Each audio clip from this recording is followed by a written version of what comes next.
Hello guys, the story teller के नए video में आपका स्वागत है। आज हम अमेज़न प्राइम पर रिलीज हुई द टुमारो वॉर मूवी के बारे में बात करेंगे। मूवी की स्टार्टिंग में 2050 में कुछ सोल्जर आसमान से गिरकर एक पुल में गिरते हैं और कुछ मर जाते हैं। यहाँ पर मूवी के मेन कैरेक्टर क्रिस प्रेट को दिखाते हैं, जिसका नाम इस मूवी में डेन फॉरेस्टर है। यहाँ से सीन शिफ्ट करके प्रेजेंट में 2022 में दिखाया जाता है, जहाँ डेन फॉरेस्टर को दिखाया जाता है जो अपनी बेटी के जन्मदिन के लिए कुछ खाने का सामान लेकर आता है और पार्टी एंजॉय करते हैं। डेन की वाइफ बताती है कि उसके पिता ने उसकी ग्रैंड डॉटर के लिए एक ग्रीटिंग कार्ड भेजा है। डेन उस ग्रीटिंग कार्ड को डस्टबिन में डाल देता है। अब डेन अपनी बेटी के साथ फुटबॉल मैच एंजॉय करता है। तभी उस फुटबॉल ग्राउंड में एक पोर्टल खुलता है, जिसमें से कुछ लोग गन के साथ बाहर आते हैं, जहां उन सबकी लीडर लेफ्टिनेंट हार्ट आकर सबको बताती है कि हम आपके फ्यूचर में 30 साल पहले से आए हैं। फ्यूचर में एक बहुत ही बड़ी जंग छिड़ने वाली है, जो हमको पूरी तरह से ख़त्म कर देगी। हमारा सामना किसी इंसान से नहीं है, हमारा सामना उससे है जिसके बारे में हमें कुछ नहीं पता है। उनको ख़त्म नहीं किया जा सकता है। हमें आपकी ज़रूरत है, आप ही हमारी आखिरी उम्मीद हो। सीन शिफ्ट करके 1 साल के बाद दिखाते हैं, जहां न्यूज़ में सब जगह यही बात चल रही होती है कि हमें हमारे बच्चों का फ्यूचर बचाना है। इसलिए सभी कंट्री की आर्मी के सोल्जर को तैयार करके फ्यूचर में वाइट स्पाइक से लड़ने को भेजते हैं, लेकिन उनमें से कुछ ही सोल्जर बच के आ पाते हैं और अब फ्यूचर में लोगों की संख्या घटकर 5 लाख ही रह गई है। इसलिए सभी कंट्री के सोल्जर के अलावा सिटीजन्स को भी उस लड़ाई में भेजा जा रहा है। वहां जाने वालों में से बस 20% लोग ही वापस आ पाते हैं।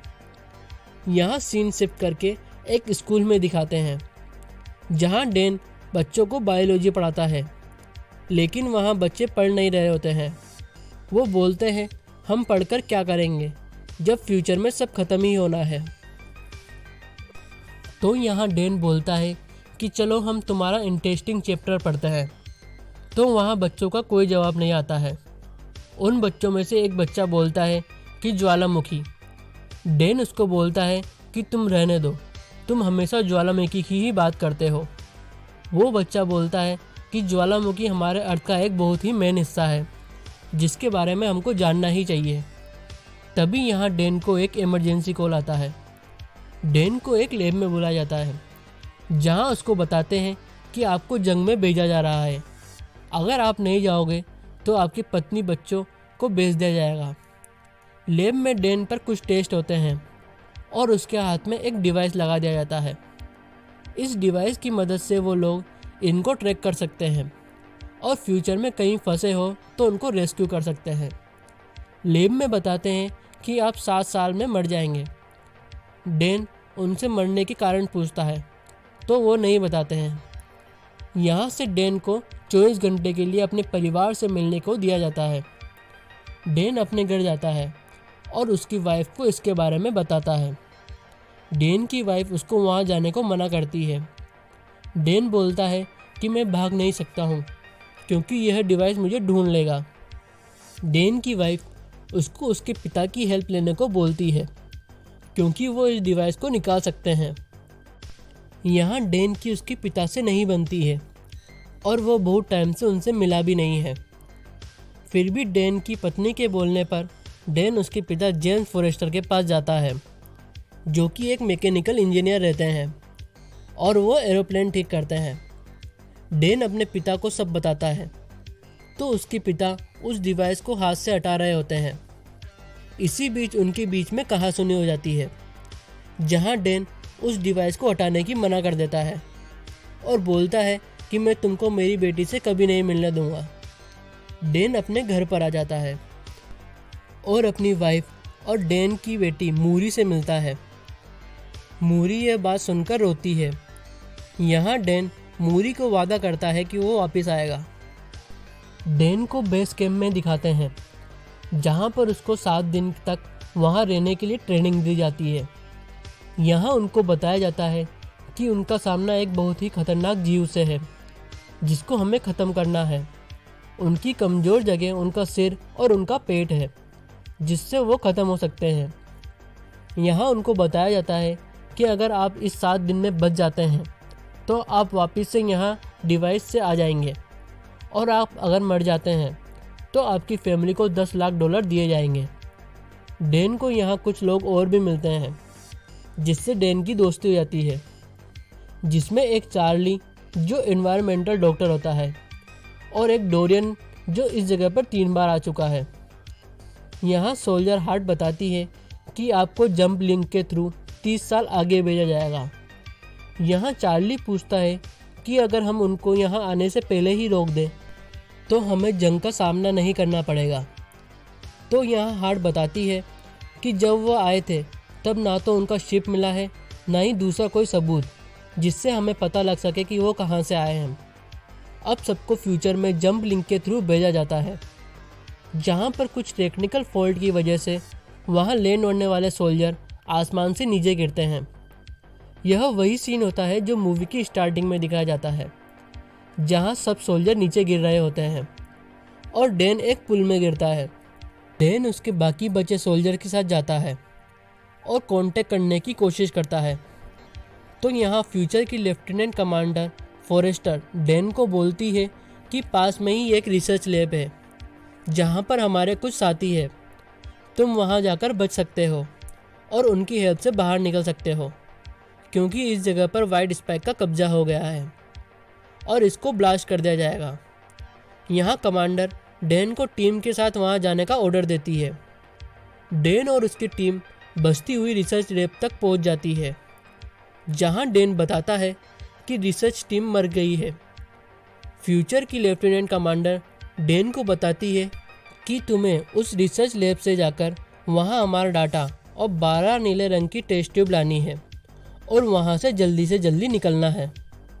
डैन उसके साथियों के साथ मिलकर सभी डाटा और 12 टेस्ट ट्यूब लेकर वहाँ से जाते हैं। तभी वहाँ पर कुछ हलचल होती है, तो वहाँ पर वाइट स्पाइक्स आकर टीम पर अटैक करते हैं। यहाँ टीम के कुछ साथी मर जाते हैं। लेफ्टिनेंट फॉरेस्टर उनको बताती है कि तुम वहाँ से भागो, लेकिन रेड स्मोक वाले एरिया में मत जाना, वहाँ पर मिसाइल गिराने वाले हैं। लेकिन टीम उसी एरिया में चली जाती है जहाँ पर बहुत सारे वाइट स्पाइक्स होते हैं और उनको बचाने वाली टीम को मार देते हैं। टीम वाइट स्पाइक का सामना करती है। यहाँ पर अब मिसाइल छोड़ दी जाती है, जिससे वहाँ पर एक बड़ा ब्लास्ट होता है और टीम के कुछ मेंबर मर जाते हैं। यहाँ नेक्स्ट सीन में दिखाते हैं जहाँ पर डैन, चार्ली और डेरियन बच जाते हैं, जो एक मेडिकल कैंप में होते हैं। डैन मेडिकल कैंप से बाहर आता है और फ्यूचर की लेफ्टिनेंट फॉरेस्टर से मिलता है। यहाँ डैन का पूरा नाम डैन फॉरेस्टर होता है और यहाँ बातों ही बातों में पता चलता है कि लेफ्टिनेंट फॉरेस्टर डैन की बेटी मूरी ही रहती है। डैन यह देखकर खुश होता है, लेकिन मूरी उससे ज़्यादा बात नहीं करती है। डैन जब इस बारे में पूछता है तो मूरी बताती है कि डैन उसकी माँ और उसको छोड़कर चले गए थे। डैन मूरी को पूछता है कि तुमने मुझे यहाँ कुछ काम से बुलाया होगा, तो बताओ वो काम क्या है। मूरी डैन को लैब में लेके जाती है, जहाँ वो बताती है कि यह एक फीमेल वाइट स्पाइक है जो अपनी तादाद बढ़ा रही है और इसकी रक्षा करने के लिए इसके आसपास मेल वाइट स्पाइक भी रहते हैं। इस फीमेल स्पाइक पर हमारा जहर काम नहीं करता है, तो हमें इसी बात का पता लगाने के लिए उनके घोंसले में जाना होगा और उनकी तादाद को बढ़ने से रोकना होगा। यहाँ अब टीम हेलीकॉप्टर से फीमेल वाइट स्पाइक के घोंसले की तरफ जाते हैं, जहाँ पर उनको उस फीमेल वाइट स्पाइक को पकड़ना है। यहाँ पर पहले से ही कुछ सोल्जर उस फीमेल वाइट स्पाइक को पकड़ने की कोशिश करते हैं, लेकिन वो सोल्जर्स पर अटैक कर देती है। तभी वहाँ पर मूरी भी नीचे आ जाती है और डैन को रुकने को बोलती है। मूरी यहाँ उस फीमेल वाइट स्पाइक का सामना करती है और उसको डैमेज कर देती है और वो वाइट स्पाइक एक जोर से आवाज़ निकालती है, जिससे आसपास मौजूद सभी मेल वाइट स्पाइक उसको बचाने आ जाते हैं। यहाँ अब डैन भी उससे नीचे आकर मूरी को बचाता है और वो लोग उस फीमेल वाइट स्पाइक को पिंजरे में डाल ही देते हैं और उसको वो हेलीकॉप्टर से ले जाने लगते हैं। लेकिन सारे मेल स्पाइक उन पर अटैक कर देते हैं। यहाँ डैन और मूरी एक जीप से स्पाइक से बचकर भागते हैं और वो एक सेफ जगह पर आ जाते हैं। यहाँ पर मूरी एक फ्लेयर गन चलाकर वहाँ रेस्क्यू का मैसेज भेजती है। यहाँ से डैन और मूरी को रेस्क्यू कर लेते हैं और उनको उनकी एक समुद्र के बीच में बनी लैब में लेकर जाते हैं, जहाँ पर एक सिक्योरिटी वॉल बनाई गई है और वहाँ पर बहुत सारे सोल्जर होते हैं जो वहाँ वाइट स्पाइक को आने से रोकते हैं। डैन और मूरी उस लैब में जाते हैं, जहाँ इस लैब में मेन डॉक्टर मूरी ही रहती है। लैब में उस फीमेल स्पाइक को बड़ी बड़ी जंजीरों से बांधा गया होता है और उसको हर घंटे के हिसाब से एक जहर दिया जा रहा होता है जिससे वह बेहोश रह सके। मूरी फीमेल स्पाइक का डीएनए सैंपल लेती है और उससे वो टॉक्सिक बनाती है। यहाँ मूरी को पता चलता है कि डीएनए में हजारों ऐसे बॉडीज़ हैं जो जहर को ख़त्म कर सकते हैं। हमें वो सारे सैंपल चेक करने होंगे। यहाँ डैन इस काम में मूरी की हेल्प करने को बोलता है, तो मूरी बोलती है कि यह काम सिर्फ एक ही कर सकता है, आप जाकर आराम कर सकते हो। यहाँ मूरी वो सब सैंपल चेक करती है, लेकिन कोई भी सैंपल 100% नहीं होता है। यहाँ नेक्स्ट डे तक मूरी सैंपल को चेक करती ही रहती है। डैन वहाँ आता है और बताता है कि आज मेरा यहाँ पर लास्ट डे है, मुझे वापस भेज दिया जाएगा, तो तुम मुझे बताओ कि तुमने मुझे यहाँ पर क्यों बुलाया है। मूरी डैन को बताती है कि जब इसकी टॉक्सिक को तोड़ने का जहर मिल जाएगा तो आप इसको पास्ट में ले जाना और ज़्यादा से ज़्यादा जहर बनाना, ताकि जब यह जीव धरती पर आए तो हम इनको ख़त्म कर सकें। मैं बस आप पर ही विश्वास कर सकती हूँ, इसलिए आपको यहाँ पर बुलाया है। इसी बीच उन सैंपल में से एक सैंपल 100% मैच हो जाता है और वो टॉक्सिक का तोड़ मिल जाता है। यहाँ वो फीमेल स्पाइक यह सब देख रही होती है और वो ज़ोर ज़ोर से चिल्लाने लगती है और कंट्रोल से बाहर हो जाती है। तभी यहाँ पर बड़ी तादाद में मेल स्पाइक फीमेल स्पाइक को बचाने आते हैं और वो लैब में सिक्योरिटी वॉल को तोड़कर अंदर आते हैं। यहाँ सभी सोल्जर उनको रोकने की कोशिश करते हैं, लेकिन स्पाइक सबको मार देते हैं और उस फीमेल स्पाइक को वहाँ से बचा लेते हैं। यहाँ डैन और मूरी वहाँ से भागते हैं क्योंकि उनके पास स्पाइक को मारने का फॉर्मूला होता है और डैन को अपनी टाइमलाइन में जाना होता है। यहाँ डैन और मूरी उन सब स्पाइक का सामना करते हैं और उनको मारते हैं। वो सब स्पाइक उस पूरी लैब को तबाह कर देते हैं और एक मेल स्पाइक आकर मूरी को पकड़ लेता है। डैन मूरी को बचाने की कोशिश करता है, लेकिन डैन की टाइमलाइन पूरी हो जाती है और वो भी वहाँ से टेलीपोर्ट हो जाता है। यहाँ डैन प्रेजेंट में आकर सबको बताता है कि इस फॉर्मूला को ज़्यादा से ज़्यादा बनाकर फ्यूचर में भेज दो और उनकी हेल्प करो। तो यहाँ पर सोल्जर हार्ट बताती है कि वहाँ पर सब खत्म हो चुका है और अब जंग प्लिंक टूट चुका है, हम वहाँ पर नहीं जा सकते हैं, वहाँ पर स्पाइक ने कब्जा कर लिया है। डैन अब अपनी वाइफ और उसकी 9 साल की बेटी मूरी से मिलता है और उसको देखकर वहाँ गले लगा लेता है। डैन यहाँ उस फॉर्मूला से स्पाइक को ख़त्म करने के बारे में सोचता है और वो डेनियर के पास जाता है, जहाँ वो उसके पास जाकर उससे पूछता है कि क्या तुम्हारे पास अभी भी वो स्पाइक की निशानी रखी है। तो डेनियर बोलता है हाँ। डैन अब स्पाइक के नाखून को लेकर चार्ली के पास जाता है, जो कि एक इन्वायरमेंटल डॉक्टर रहता है। चार्ली नाखून को देखकर बताता है कि यह नाखून किसी ज्वालामुखी की राख से बने हुए हैं, जो कि चाइना की ज्वालामुखी के साथ जुड़ी हुई है। डैन बोलता है कि सबसे पहले हमला स्पाइक ने रशिया पर किया था, तो चाइना की ज्वालामुखी की राख वहां रशिया तक कैसे पहुंची। तो यहाँ चार्ली बताता है कि इसके बारे में तो कोई ज्वालामुखी का एक्सपर्ट ही बता सकता है। डैन को याद आता है कि उसकी क्लास में एक लड़का है जो हमेशा ज्वालामुखी की ही बात करता है, उसको इसके बारे में ज़रूर पता होगा। डैन और चार्ली उस लड़के के पास जाते हैं और उससे इसके बारे में पूछते हैं। तो वहाँ वो लड़का बताता है कि बहुत साल पहले चाइना में एक बहुत बड़ा ज्वालामुखी फटा था, जिससे उसकी राख उड़कर रशिया के ग्लेशियर तक पहुँच गई थी। तो हो सकता है कि ग्लेशियर के नीचे वो राख अभी भी हो।